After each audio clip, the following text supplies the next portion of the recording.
Imagine you walk into your doctor's office. They look at your blood work, scratch their head, and say, well, your numbers are a little off. Your blood pressure's up, your waistline's expanding, your sugar's creeping up. But hey, nothing to worry about yet. And you think, great, I'm fine. But here's the problem: you're not fine. You're already on a train headed for a disease that most people can't even name: metabolic syndrome. So the real question is, what is metabolic syndrome anyway, and why should you care? For decades, the medical world had a blind spot. Doctors saw their patients getting sick, but they couldn't quite connect the dots. A man would walk in with chest pain, his cholesterol levels looking normal, and a few weeks later, he'd have a heart attack. Another patient would suffer a stroke, yet she never had diabetes. The framework that doctors used to explain chronic illness was too narrow. They were focused on one number at a time, one symptom at a time, without realizing there was a bigger pattern staring them in the face. The medical system became a game of whack-a-mole. A patient came in with high blood pressure. Prescribe a pill to bring it down. Another showed elevated blood sugar. Hand out medication to control it. Someone else had triglycerides climbing sky high. Recommend a statin. It was treatment by compartment, where each problem was boxed into its own category, as if the body's systems weren't connected. But in real life, the body doesn't work that way. These conditions didn't appear in isolation. They clustered together like pieces of a puzzle no one was putting together. The oddest part was that patients themselves were confused too. They followed their doctor's advice, took the blood pressure pill, the cholesterol drug, the diabetes medication. On paper, the numbers might have improved, yet many still didn't feel better. Their energy was gone, their waistlines kept expanding, and they found themselves developing new conditions, even while faithfully swallowing their prescriptions. Doctors reassured them, saying, well, your numbers are controlled, so you're fine. But patients weren't fine. Something deeper was still driving their decline. If you step back and look at history, you can see why this confusion lingered so long. Medicine has always been reductionist, breaking problems down into smaller pieces to study. That approach works well in some fields, like surgery, where fixing one part can save the whole body. But when it comes to metabolism, that reductionist lens actually hides the truth.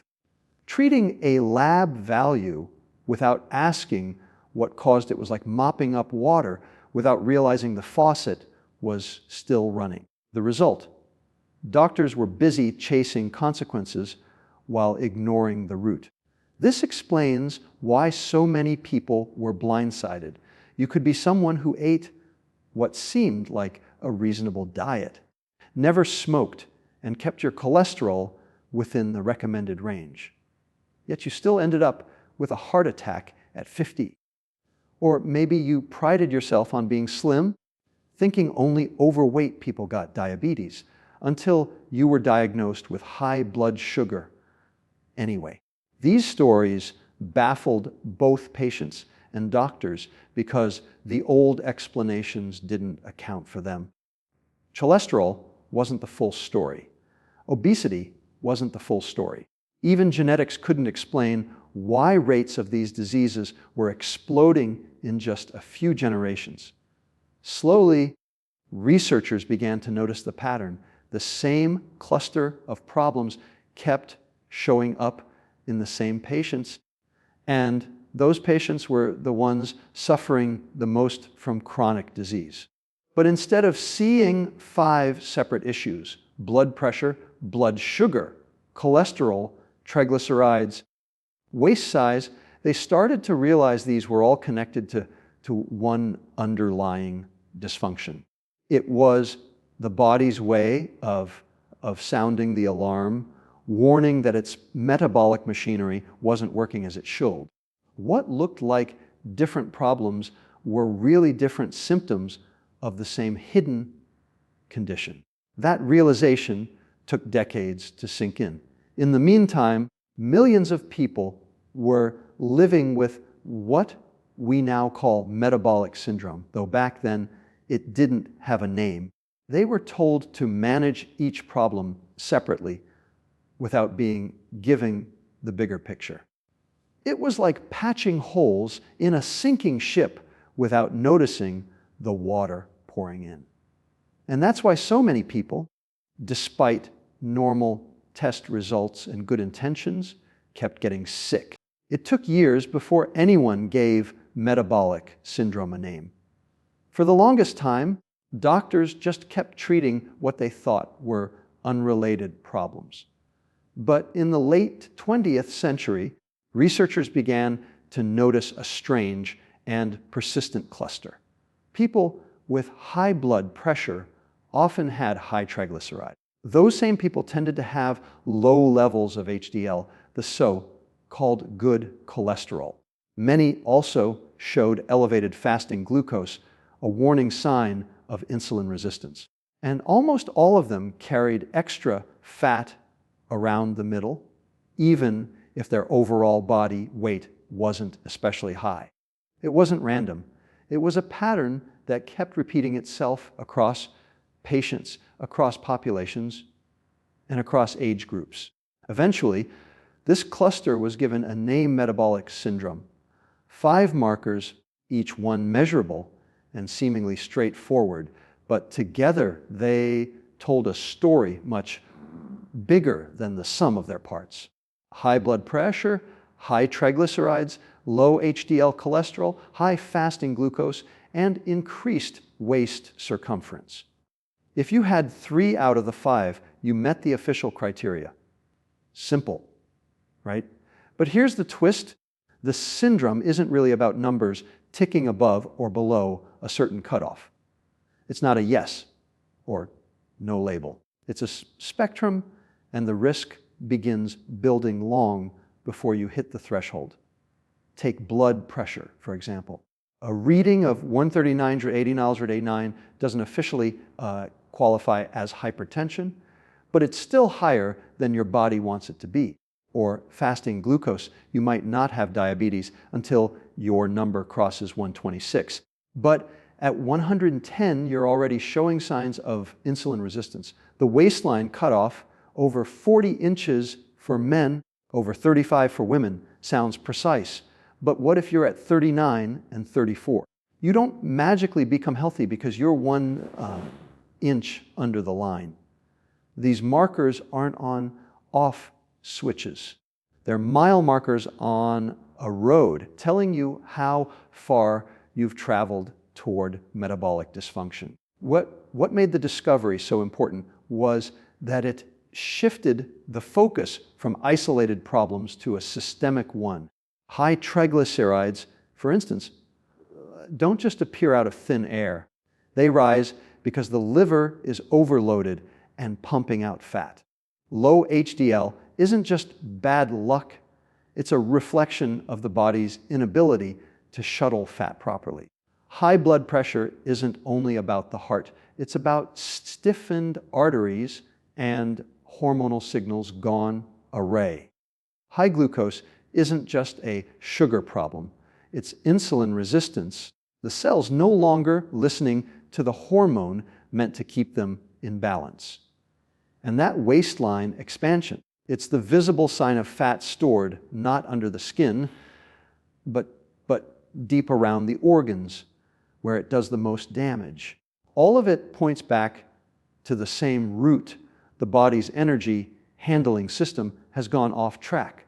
Food comes in, but instead of being properly processed, it overwhelms the liver, floods the bloodstream with fat, and forces insulin to keep rising higher and higher just to keep things under control. For a while, the body manages, but the compensation comes at a cost. The pancreas works overtime, blood vessels stiffen, inflammation smolders, and fat storage creeps into places it doesn't belong. The 5 markers are not coincidences. They're the fingerprints left behind by this deeper dysfunction. When doctors finally started looking at the syndrome as a whole, the picture became clearer. People with 3 markers weren't just a little off. They were at dramatically higher risk for heart disease, stroke, and diabetes. But what was even more striking is that even people with just 1 or 2 markers were already moving down the same path. The syndrome was never about crossing a line. It was about recognizing the trajectory.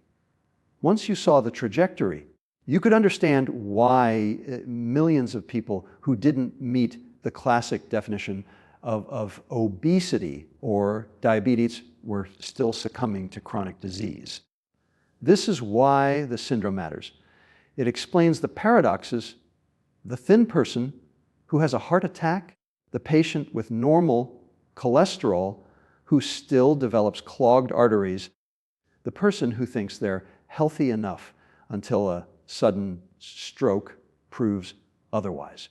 Metabolic syndrome revealed that these weren't random accidents of fate. They were predictable outcomes of a body forced into energy overload for too long.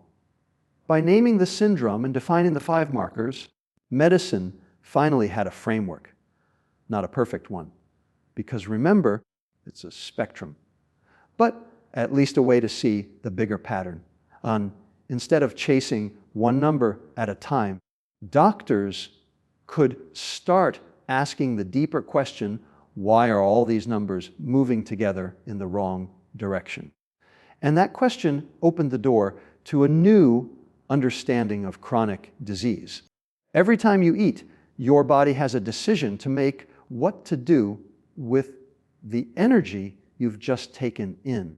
Imagine a plate of food, maybe pasta, maybe bread, maybe even fruit. The starches and sugars break down into glucose, a simple fuel your body needs to run.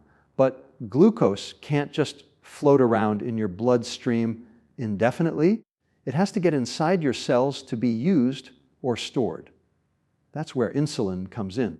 Insulin is the hormone that acts like a key. It unlocks the door to your muscle, liver, and fat cells so glucose can move from the blood into the cell. As long as the key works and the locks are functional, the system runs smoothly. At first, this process feels effortless. You eat, glucose rises a little, insulin rises alongside it, and then both drift back to normal once the energy has been tucked away. But over time, if the locks on the doors get overused, something changes. The key doesn't fit as well as it used to. Insulin rings the doorbell, so to speak, but the cells no longer answer. They're already stuffed with energy and don't want more. So glucose starts piling up outside, floating in the bloodstream, waiting for a door to open. Your body doesn't give up easily. The pancreas, the organ that produces insulin, just keeps cranking out more keys, hoping that if it makes enough of them, eventually a few doors will unlock. For a while, this strategy works. You can be insulin resistant for years without realizing it because the pancreas compensates. The problem is that it's working overtime and the locks on the cells are still rusting shut. The higher the insulin goes, the harder it is to keep glucose under control. Eventually, the pancreas can't keep up, and that's when blood sugar rises into prediabetes, then diabetes. But here's the important part. Insulin resistance doesn't just affect glucose. It touches nearly every system in the body, which is why it shows up across all 5 markers of metabolic syndrome. Take high blood pressure. Insulin normally helps blood vessels relax, but when cells stop listening. The vessels stay constricted, pushing pressure higher. Look at triglycerides. Insulin resistance means the liver keeps making fat out of excess glucose, pumping it into the bloodstream where it accumulates. Low HDL. The so-called good cholesterol is another side effect because insulin resistance interferes with how fats are packaged and cleared, that growing waistline.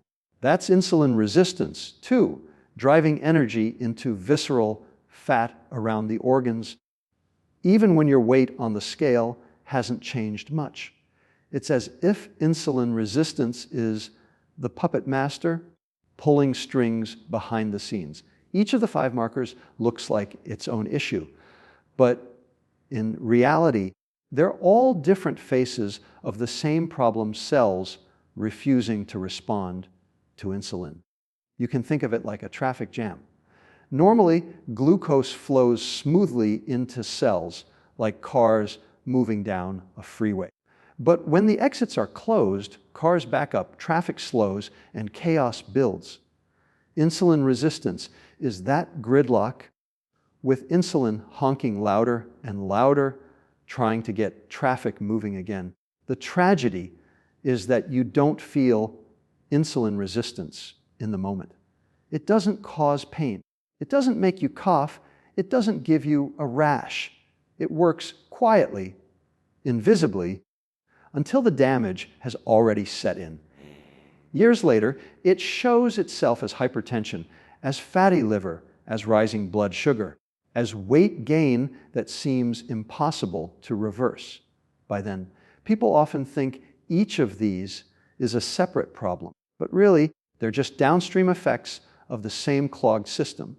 Understanding in insulin resistance reframes the whole conversation. Instead of asking, how do we lower blood pressure? Or how do we raise HDL? The better question is, why are the cells not responding to insulin in the first place? Because once you fix that, you're not just treating numbers on a lab test, you're restoring the body's ability to handle energy properly. And when that machinery works again, all 5 markers begin to shift in the right direction together. If you really want to understand where metabolic syndrome begins, you have to look at the liver. It doesn't get the same attention as the heart or the pancreas, but it's the battlefield where the entire war is fought. Every bite of food you eat, every sip of soda or glass of juice eventually passes through the liver for processing. And the liver is remarkably good at its job until it's asked to do too much. That's when the trouble starts. When you load the body with sugar and refined carbohydrates, the liver takes the first hit. Glucose from bread, pasta, and sweets pours in, and if it's more than your muscles need, the liver has to decide where to put it. A small portion is stored as glycogen for emergencies, but once those limited reserves are full, the excess gets converted into fat. The liver starts packaging this fat into tiny particles called triglycerides, which are then shipped into the bloodstream. That's why one of the hallmarks of metabolic syndrome is elevated triglycerides, not because you ate fat, but because your liver had no choice but to turn sugar into fat. Over time, this fat starts to accumulate inside the liver itself. You can't see it. You don't feel it, but the liver gradually becomes marbled with fat, just like a piece of over-processed meat. This condition, called fatty liver, is no longer rare. In fact, it's become the most common liver disease in the world. And it's not just a bystander, it's a driver of the entire syndrome. A fatty liver doesn't respond properly to insulin. Instead of taking up glucose and helping to regulate blood sugar, it resists insulin's signal, forcing the pancreas to pump out even more insulin to try to keep the system under control. That extra insulin has ripple effects everywhere. It tells the kidneys to hold onto salt and water, which raises blood pressure. It encourages fat storage around the middle, building the visceral fat that squeezes the organs and creates inflammation. It keeps pushing triglycerides into the blood, even as HDL, the good cholesterol, falls lower. What starts in the liver doesn't stay in the liver. It cascades outward, disrupting the entire metabolic system. The tragedy is that you don't fatty liver as it develops. There are no warning symptoms, no sharp pains to alert you. The only clues are subtle lab results, slightly elevated liver enzymes, rising triglycerides, creeping waist circumference. Most people ignore them because they don't sound urgent. But those tiny signals are the smoke before the fire. They're the body's way of warning that the liver is overloaded and the whole system is heading toward collapse. It helps to picture the liver as a factory. Its job is to process raw materials and ship them out in usable form. But if the trucks keep delivering more than the factory can handle, the floor gets cluttered with excess goods. Soon, the machinery jams and quality control breaks down. That's what happens when sugar floods the liver. The factory starts producing defective products. Too many triglycerides, not enough healthy cholesterol. And the backlog spills into the bloodstream, damaging every system downstream. What's especially alarming is how early this can start. Children drinking sugary beverages or eating highly processed foods are already showing signs of fatty liver by the time they're teenagers. They may look healthy on the outside, but inside their livers are struggling, setting them up for metabolic syndrome years before adulthood. By the time they reach their 40s or 50s, the damage has compounded into diabetes. Most people think metabolic syndrome is just another way of saying obesity. If you're overweight, you're at risk. If you're slim, you're safe. That's the assumption.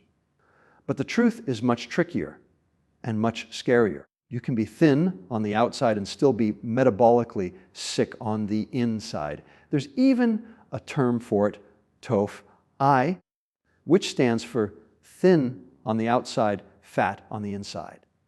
These are the people who look fine in the mirror, fit into smaller clothes, maybe even get compliments about their figure. But inside, their livers and organs are drowning in fat. Here's the problem: not all fat is created equal. The kind that sits under your skin, subcutaneous fat, is what most people notice when they gain weight. It may not look flattering, but it's not nearly as harmful as the fat you don't see.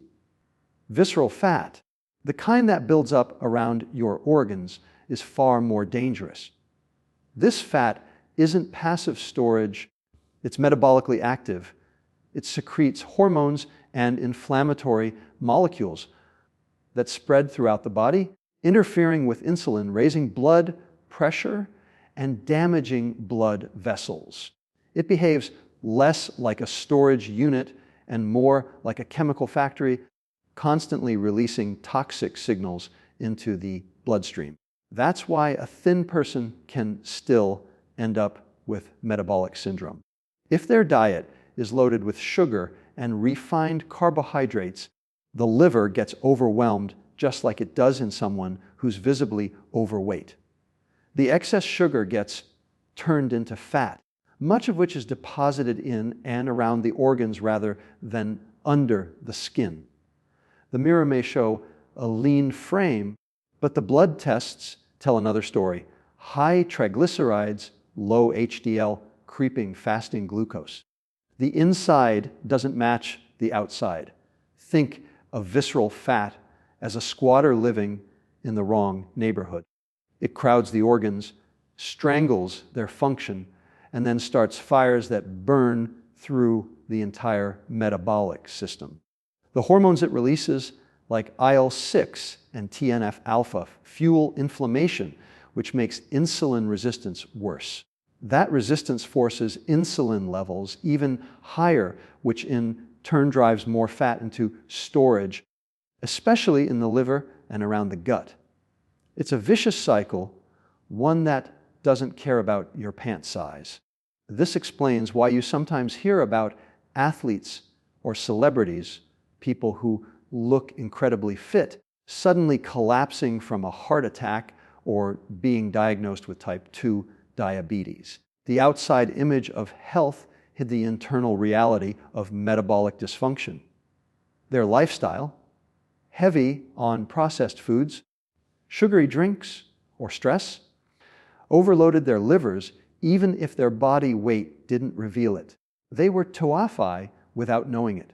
For years, doctors reinforced the myth by focusing too much on the scale. If your body mass index fell into the normal range, you were considered healthy. But BMI doesn't measure visceral fat, it doesn't measure fatty liver, and it doesn't measure insulin resistance. You could be a size 2 and still have all the biochemical markers of metabolic syndrome.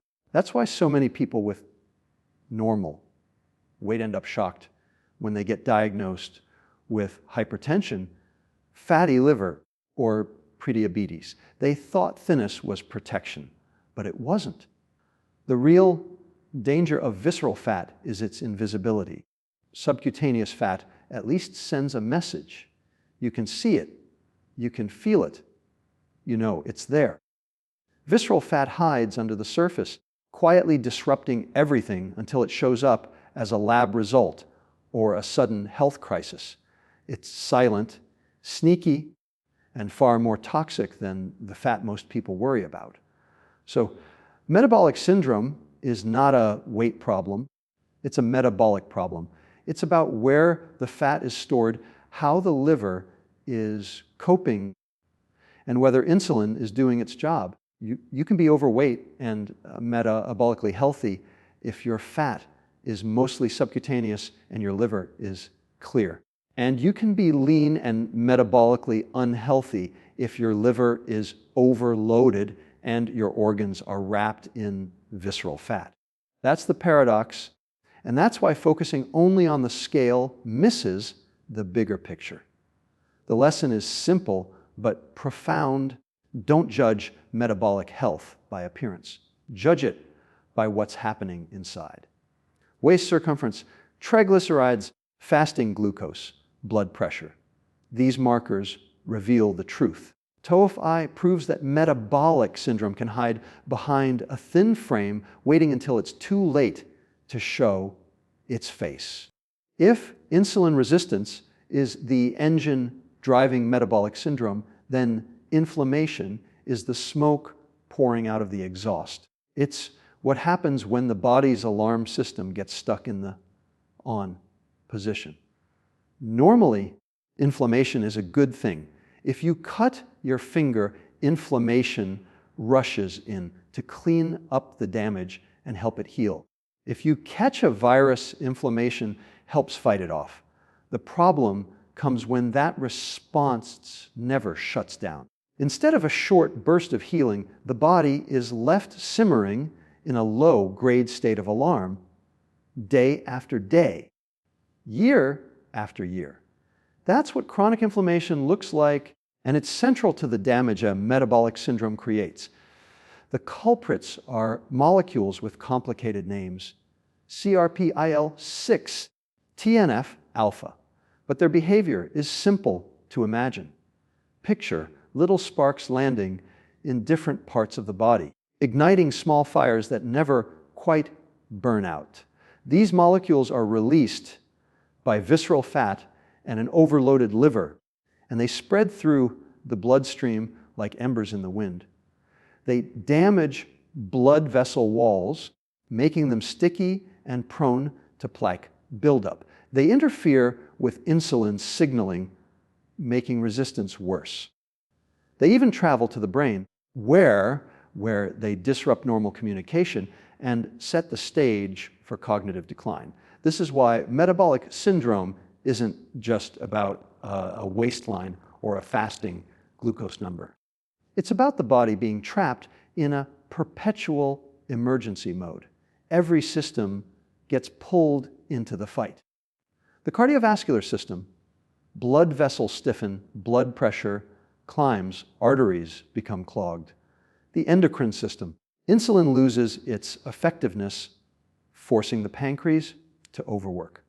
The immune system, it keeps pumping out inflammatory messengers as if an infection were raging, even though the enemy is really excess energy stuck in the wrong places. Think of it like a house with faulty wiring. At first, you might only notice small flickers in the lights, but behind the walls, sparks are flying constantly. Eventually, something catches fire. That's how inflammation works inside the body. For years, it smolders, invisible but destructive, until one day it erupts as a heart attack, a stroke, or type 2 diabetes. By then, the damage has been building for a long time. The most insidious part is how silent it all feels. People with metabolic syndrome often don't feel sick, at least not in the way they expect. They might have some fatigue, maybe brain fog, maybe joint stiffness, but nothing that screams chronic disease. Meanwhile, the fires are spreading. CRP levels rise, IL-6 keeps climbing, TNF-alpha keeps fueling the flames, and the risk of long-term consequences grows with every passing year. This constant inflammation explains why metabolic syndrome is linked not only to heart disease and diabetes, but also to dementia.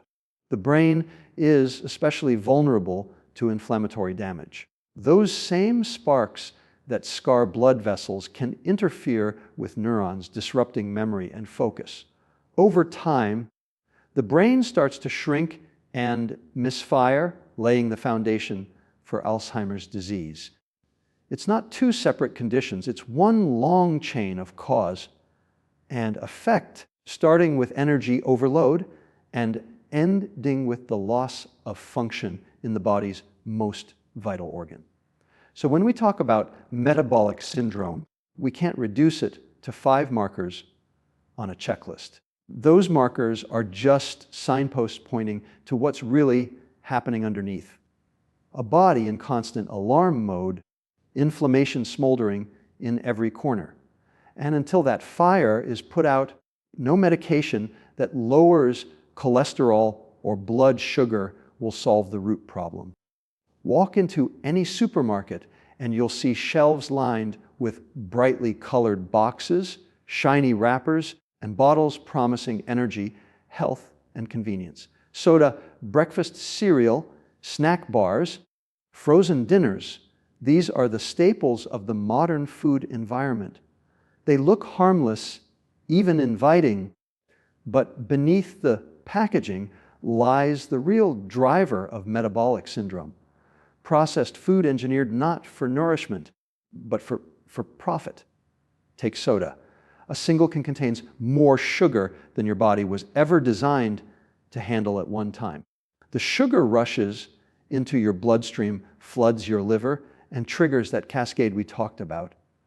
Insulin spikes, fat production, triglycerides rising, breakfast cereal. Most of it is candy in disguise, grains stripped of their fiber, sprayed with sugar, and marketed with cartoon characters to children. Snack bars. They may boast about protein or vitamins, but they're often held together with syrups and sweeteners that overload the system just the same. The problem isn't just sugar itself, but the way it's combined with refined carbohydrates and fat to create foods you can't stop eating. Food manufacturers spend millions to design products that hit what they call the bliss point. The exact balance of sweetness, saltiness, and texture that lights up the brain's reward system. It's not about satisfying hunger, it's about keeping you coming back for more. Every sip, every bite keeps dopamine firing, training you to crave the very foods that slowly undermine your metabolism. Contrast that with real food. An apple has sugar, yes, but it also has fiber, which slows down absorption and prevents the sugar from overwhelming your liver. A handful of nuts has fat, but it's wrapped in protein and micronutrients that keep you full instead of spiking insulin. Real food nourishes, processed food tricks. One supports your metabolic machinery, the other jams it. What's insidious is how normalized this has all become. Most people grow up thinking that juice is healthy. That breakfast means a bowl of cereal. That snack should come in a wrapper. The marketing is relentless. Plastering low fat, gluten-free, or fortified with vitamins across packages to disguise the truth. But whether it's a sugary drink or a so-called health bar, the effect on the liver and insulin system is the same. Overload, resistance, inflammation, and the steady march toward metabolic syndrome. And here's the cruel irony. These foods don't even satisfy. Processed carbs burn through quickly, leaving you hungrier than before. The spike and crash cycle keeps you reaching for the next soda, the next snack bar, the next bowl of cereal. Meanwhile, your liver and pancreas are under siege. Your insulin levels are climbing, and fat is creeping into places it doesn't belong. It's a perfect setup for chronic disease, hidden behind the illusion of convenience. When you step back, it's clear that this isn't a matter of personal weakness. It's an environment designed to make the unhealthy choice the easy choice, the default choice. The food industry figured out long ago that engineering hyper-palatable products meant bigger profits. And we've all been caught in the experiment. Rates of fatty liver, diabetes, and metabolic syndrome didn't skyrocket because humans changed. They skyrocketed because the food changed. The difference between real and processed food is the difference between fuel and poison. Real food works with your body's metabolism. Processed food works against it. Real food gives signals your body understands. Processed food confuses the system, forcing it into constant overdrive.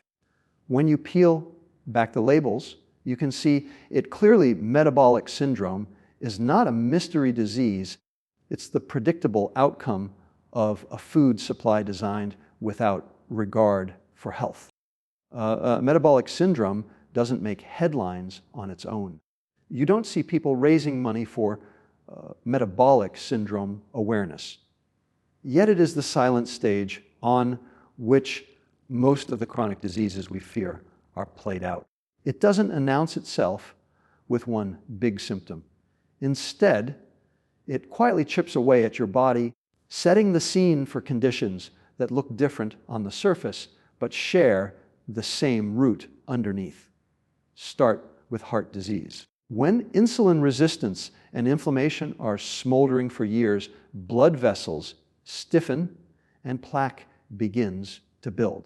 The lining of the arteries, which should be smooth and flexible, becomes rough and sticky, a perfect place for cholesterol and fat to collect. Over time, the vessels narrow until one day a clot forms and blood flow to the heart is cut off. That's a heart attack. It feels sudden, but the groundwork was laid by metabolic syndrome long before the chest pain ever appeared. Now think about stroke. The process is almost identical, except this time the blockage happens in the brain. Years of high blood pressure, rising triglycerides, and inflammation weaken the arteries supplying oxygen to your neurons. A clot or rupture occurs and brain cells start to die within minutes. Again, it seems sudden, but it's the same metabolic dysfunction wearing a different mask. Fatty liver disease is another branch of this same tree. As the liver becomes clogged with fat from years of sugar overload, it stops working efficiently. The fat itself produces inflammation that damages liver cells, turning healthy tissue into scar tissue. In advanced cases, this scarring leads to cirrhosis and even liver failure. It used to be alcohol that caused cirrhosis. Today, the leading cause is non-alcoholic fatty liver disease, driven by the very same metabolic syndrome that fuels heart disease and stroke. Then there's type 2 diabetes. This one is almost the textbook definition of what happens when insulin resistance finally overwhelms the pancreas. At first, the pancreas produces more and more insulin to try to compensate. But eventually, it burns out. Blood sugar climbs higher and higher until it crosses the threshold into diabetes. Once there, the complications multiply: kidney damage, nerve damage, blindness, all traced back to the same resistance that began years earlier when the body first stopped responding to insulin. Alzheimer's disease is increasingly being called type 3 diabetes because the same insulin resistance that affects the muscles and liver also affects the brain. Neurons need insulin to process glucose, their main fuel. When they stop responding, they starve, even though the bloodstream is full of sugar. Inflammation compounds the damage, tangling neurons and disrupting communication. Over time, memory fades, reasoning declines, and the brain shrinks. It looks like a neurological disease, but it has its roots in the same metabolic soil as diabetes and heart disease. Even cancer connects back to this syndrome. Cancer cells thrive in high glucose environments, and insulin is a growth signal that tells cells to divide. When insulin levels are chronically high, cancer cells get a constant green light to multiply. Meanwhile, inflammation damages DNA, increasing the chance of mutations. The result is a fertile ground for tumors to grow. At first glance, all these diseases, heart attack, stroke, fatty liver, diabetes, Alzheimer's, cancer, look like separate problems, each with its own risk factors and treatments. But when you trace them back, you find they share the same common denominator: a body stuck in metabolic dysfunction. They're not different diseases so much as different branches growing from the same trunk. Metabolic syndrome is the tree, and the branches are the illnesses we fear most. This changes the way we should think about prevention. Instead of treating each disease in isolation, the smarter strategy is to go after the root. If you can stop metabolic syndrome in its tracks by lowering insulin resistance, calming inflammation, and clearing fat from the liver, you can prevent not just one disease, but a whole cluster of them. That's the power of seeing the bigger picture. For a long time, people were told that once you had metabolic syndrome, the only path forward was medication. Pills for blood pressure, pills for cholesterol, pills for blood sugar, stacked up in little bottles on the kitchen counter. And while those pills can make the numbers look better, they don't fix the engine underneath. They don't clear fat out of the liver. They don't restore insulin sensitivity, and they don't calm the fires of inflammation. They manage the symptoms, but they don't touch the root.